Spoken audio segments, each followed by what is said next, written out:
of green, red roses too, I see them bloom for me and you, and I think to myself, what a wonderful world.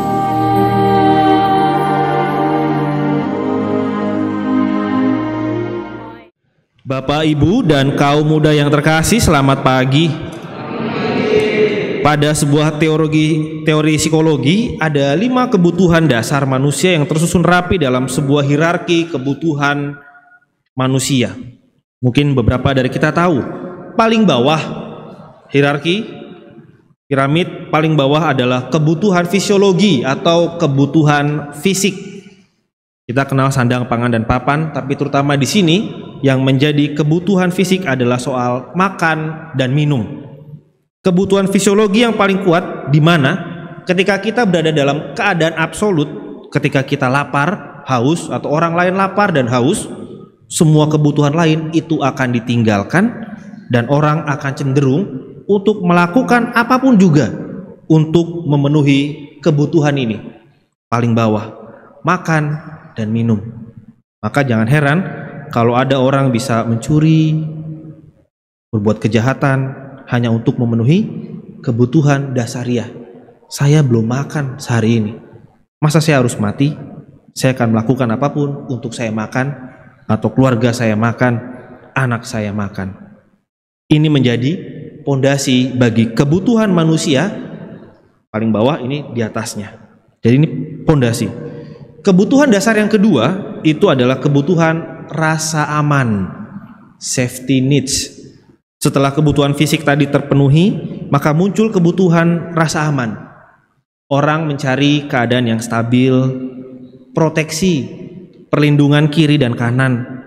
Orang membutuhkan keteraturan, membutuhkan kebebasan dari rasa takut dan cemas. Orang udah lagi nggak memikirkan makan minum, tetapi memikirkan di rumah harus pasang pagar, pasang CCTV. Kalau beli kendaraan, cari yang aman, jangan yang merepotkan. Carilah pilihan bank yang terbaik untuk tabungan kita. Kalau orang tua, cari menantu yang pasti-pasti aja demi kebaikan anak kita. Bikin rumah kalau bisa yang kedap. Beli mobil yang ada airbagnya misalkan, atau pernya yang enak, yang aman. Padahal dulu waktu kecil naik mobil bak rame-rame di belakang gak mikirin rasa aman. Yang penting seru-seruan. Tapi ya tadi itu, ketika kebutuhan pertama sudah terpenuhi, maka naik kepada kebutuhan berikutnya. Kebutuhan fisik dan kebutuhan rasa aman ini pada dasarnya adalah kebutuhan untuk mempertahankan hidup. Kalau kebutuhan fisik, pertahanan hidup jangka pendek. Kalau kebutuhan rasa aman adalah pertahanan hidup untuk jangka panjang. Yang pertama dan yang kedua. Kebutuhan dasar yang ketiga itu adalah kebutuhan dicintai, belonging dan love. Kebutuhan dasar setelah kebutuhan fisik dan rasa aman yang relatif terpuaskan, maka ada kebutuhan untuk dimiliki, kebutuhan untuk dicintai, dimiliki oleh kelompok sosial, dicintai oleh orang lain, kelompok lain, dan ini menjadi tujuan yang sangat dominan. Mungkin kita bisa merenungkan dan merefleksikannya. Ada kebutuhan dari bawah sadar kita untuk bisa diterima di lingkungan, di tetangga. Kebutuhan untuk bisa masuk dalam kelompok ini, itu, di sini, dan di sana. Kebutuhan untuk bisa memiliki teman sejati, mencari pasangan hidup. Pada tingkat ini orang akan sangat-sangat peka, sangat-sangat sensitif pada perasaan, kok saya sendirian ya? Nggak ada orang yang mencintai saya. Saya kok tidak punya siapa-siapa yang membackup saya. Akan sensitif dan mudah baper atas perlakuan orang lain, misalkan kok dia menolak saya, kok saya disakiti sama dia ya, padahal saya mencintai dia, kok dia begitu ya ke saya. Di tingkat ini sungguh ada kebutuhan untuk dimiliki, kebutuhan untuk merasa dibutuhkan dalam keluarga, saudara, di gereja, di toko, kebutuhan untuk diperhatikan, kebutuhan untuk ditelepon, disapa oleh orang tua, oleh saudara, oleh kekasih hati, disapa sama pasurnya misalkan. Kebutuhan untuk dikomen media sosialnya, kebutuhan untuk di-like postingannya, kebutuhan untuk dicintai. Kok saya posting nggak ada yang nge-like ya? Sedih banget saya. Nah, pada piramida kebutuhan dasar ini yang ketiga sangat-sangat terasa, kebutuhan untuk dicintai. Naik kepada kebutuhan dasar yang keempat, yaitu kebutuhan akan penghargaan, akan harga diri. Ketika semua kebutuhan yang pertama, kedua, ketiga sudah terpuaskan, maka kekuatan motivasi itu mulai melemah karena semuanya sudah terpenuhi. Maka diganti dengan motivasi baru, yaitu harga diri sebagai kebutuhan baru seseorang.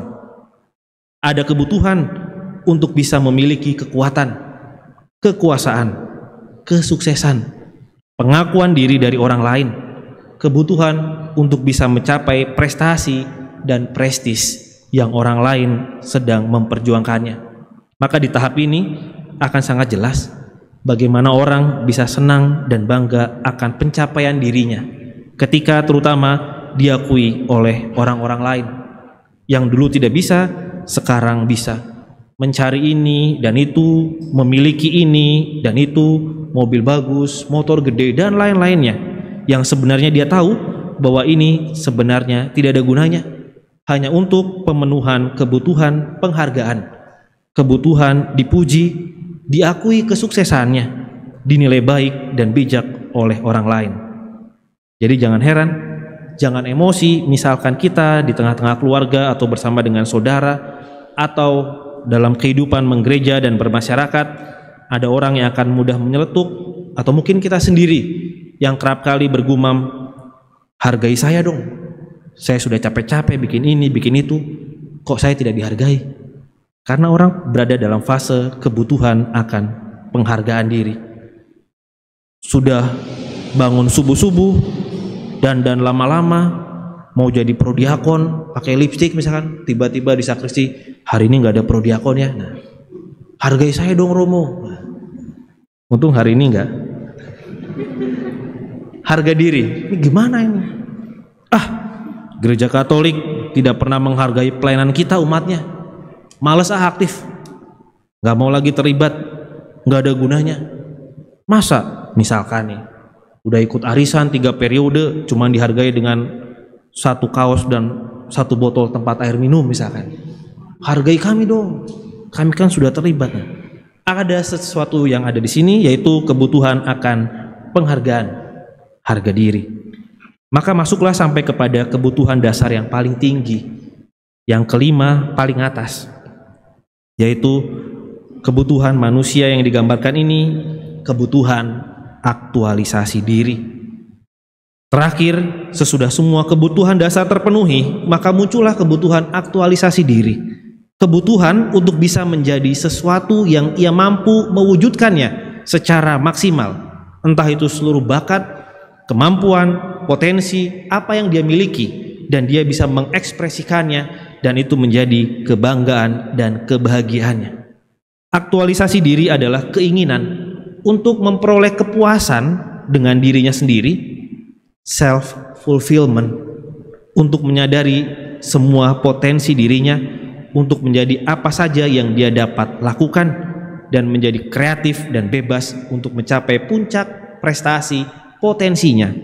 Digambarkan di sini, manusia dapat mencapai tingkat aktualisasi diri, menjadi manusia yang utuh, memperoleh kepuasan dari kebutuhan-kebutuhan orang lain. Contoh, gak ada hujan, gak ada petir, orang ini senang sekali berkebun, bikin sayur-sayuran, berbagi hasil panenannya, begitu saja ke semua orang dikasih hasil panenan.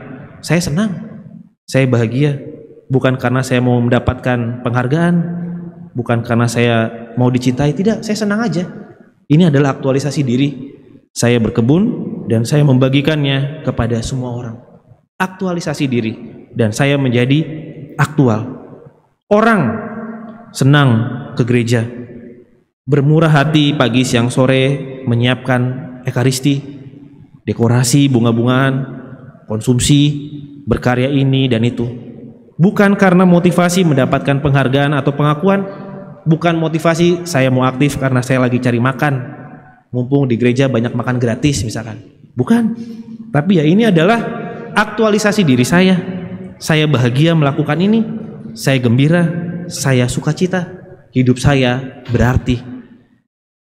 Sudah jelas-jelas selalu digosipin, dimusuhin, dijahatin, tetapi tetap saja melayani dengan rendah hati. Karena yang dicari bukan itunya, tetapi aktualisasi diri. Ke kiri, ke kanan, diminta tolong sama pastornya, yuk cari dana yuk, duitnya beak ya misalkan. Bikin proposal, padahal mukanya udah nggak tahu ditaruh di mana, ngemis-ngemis terus. Di rumah jadi bos, di gereja malah jadi ikutan minta-minta. Ini apa nih maksudnya? Kalau ngomongin harga diri, nggak ada harga dirinya, sangat rendah. Di gereja malah jadi pelayan, nuang-nuangin kuah bakso misalkan, padahal di rumah nyuruh-nyuruh orang. Nah, alasannya sangat jelas, ini adalah aktualisasi diri saya. Saya hidup, saya berkembang, dan saya bahagia melakukan semuanya ini tanpa motivasi memenuhi kebutuhan dasariah yang lainnya. Ada yang menyamakan pada tingkat ini adalah tingkat aktualisasi seperti Yesus, yang sudah tidak memikirkan kebutuhan apa-apa lagi selain sungguh mengaktualisasikan dirinya dengan terus-menerus berbagi kasih, pengorbanan, dan pengampunan bagi semua orang. Saya mau memberikan sedikit permenungan dari bacaan-bacaan yang kita dengarkan hari ini. Sama seperti halnya hierarki kebutuhan dasar manusia tadi dalam kacamata psikologi, pondasi dasar dari hierarki tadi adalah paling bawah, yaitu kebutuhan fisiologi, makan dan minum. Kalau yang dasar ini tidak terpenuhi, maka orang akan susah memikirkan dan memotivasi diri mengejar kebutuhan yang ada di atasnya. Tidak mungkin orang mengejar harga diri kalau setiap pagi masih berpikir, ini kita mau makan apa ya? Besok berasnya sudah tipis, nggak tahu nih anak-anak mau makan apa. Maka pun demikian dalam kehidupan beriman kita kepada Tuhan. Ada satu pondasi kebutuhan dasariah yang harus dipenuhi dahulu sebelum orang bisa memotivasi diri untuk sampai ke tingkat lain di atasnya. Yaitu apa? Sama, makan. Dalam iman pun, pemenuhan akan makanan menjadi yang pertama dan paling dasariah. Tapi apa yang dimakan? Apakah makan nasi, lauk pauk, ikan seperti kebutuhan fisiologis manusia tadi? Bukan. Bacaan-bacaan yang kita dengarkan hari ini, baik bacaan pertama maupun bacaan Injil, ini adalah ajakan tentang makan. Jadi untuk orang-orang yang sedang diet ketat, dengarkan bacaan hari ini. Semua bacaan mengajak kita untuk makan. Dalam bacaan pertama, Elia, dia sedang berbaring, sedang tidur enak-enak di bawah pohon ara. Lagi enak-enak tidur, malaikat ngebangunin dia. Wih, Elia, bangun. Apa kata-kata malaikat? Elia, bangun, ayo makan. Lalu tiba-tiba tersedia roti bakar dan kendi air di sana. Makanlah Elia. Sudah habis makan, kenyang, ngantuk. Digambarkan di sini Elia berbaring lagi. Matanya sudah berat. Akhirnya ketika dia sedang berbaring, dibangunin lagi sama malaikat. Elia, bangun. Ternyata malaikat kata-katanya masih sama. Bangun, ayo makan lagi. Elia bangun dan makan lagi. Alasan malaikat menyuruh Elia untuk jangan diet, makan. Kalau Elia tidak makan, digambarkan di sini dalam bacaan pertama, perjalanannya yang akan dia jalani akan terlalu jauh baginya. Dan benar saja, setelah Elia makan 2 kali, Elia memperoleh kekuatan dan bisa berjalan 40 hari 40 malam lamanya sampai ke gunung Allah, yakni Gunung Horeb. Makanan malaikat membuat dia bisa sampai kepada Allah. Itu bacaan pertama. Bacaan Injil lebih luar biasa lagi. Kalau tadi malaikat yang menyuruh makan, sekarang gantian Yesus yang menawarkan makanan. Yang ditawarkan tidak kira-kira. Yesus menawarkan roti yang turun dari surga untuk segera dimakan. Bahkan kalau orang makan roti ini, ia akan hidup selama-lama-lamanya. Kita tahu roti itu adalah dirinya sendiri yang diberikan kepada manusia. Maka Bapak dan Ibu yang terkasih, mari jadikanlah makanan rohani, roti kehidupan yang kita peroleh dalam Ekaristi sebagai kebutuhan dasar pertama dalam iman kita yang akan terus-menerus kita perjuangkan lebih dahulu sebelum kita mau mengejar kebutuhan yang lainnya dalam hidup beriman. Dalam hukum gereja sangat jelas, sakramen Ekaristi adalah sumber dan puncak kehidupan Kristiani. Karena hanya disinilah terdapat makanan roti kehidupan itu yang disediakan bagi setiap umat beriman. Jangan sampai sebagai orang beriman kita merasa saya bisa mengekspresikan iman yang hebat, saya bisa mendapatkan penghargaan yang tinggi, aktualisasi diri yang sempurna dalam pelayanan, tetapi sebenarnya pondasi dasariah yang paling bawah akan makanan rohani belum terpenuhi, dan jiwa kita akan terus-menerus meronta-ronta kelaparan, merindukan untuk bisa menyambut tubuhnya. Kadang kita mendengar ungkapan atau mungkin kita mengungkapkannya, Romo, saya nggak usah misa ya, yang penting saya berbuat baik saja. Atau maaf Romo, saya akan komitmen kok, saya akan bantu gereja apapun kebutuhan pelayanan, tapi saya sulit sekali untuk ikut misa Romo. Kalau bisa Ekaristinya hanya 2 kali saja, Natal dan Paskah saja. Macam orang sedang diet rohani, makanannya setahun 2 kali saja. Ingat, you are what you eat. Kamu adalah apa yang kamu makan. Bisa kita bayangkan akan menjadi apa kita bila kita menyantap Yesus, roti yang turun dari surga itu. Yesus berkata, roti itu adalah dagingku, kalau kamu makan akan hidup selama-lamanya bersama dengan dia. Hanya lewat Ekaristilah pertama-tama kita bersatu dengan dia, menyantap dia dan membiarkan diri kita menjadi satu daging dengan Yesus yang kita sambut. Maka mari kita saling menguatkan dan mendoakan bahu-membahu agar kita tidak usah muluk-muluk memikirkan pencapaian yang keren-keren sebagai orang Kristiani, tetapi belajar dengan rendah hati untuk memenuhi saja dulu kebutuhan pondasi dasariah kita, yaitu menyantap makanan, memakan tubuhnya, dan itu sudah lebih daripada cukup untuk Tuhan akan membawa kita sesuai dengan rencana keselamatannya yang indah. Percayalah, buahnya pasti luar biasa, karena kita menyantap roti yang turun dari surga.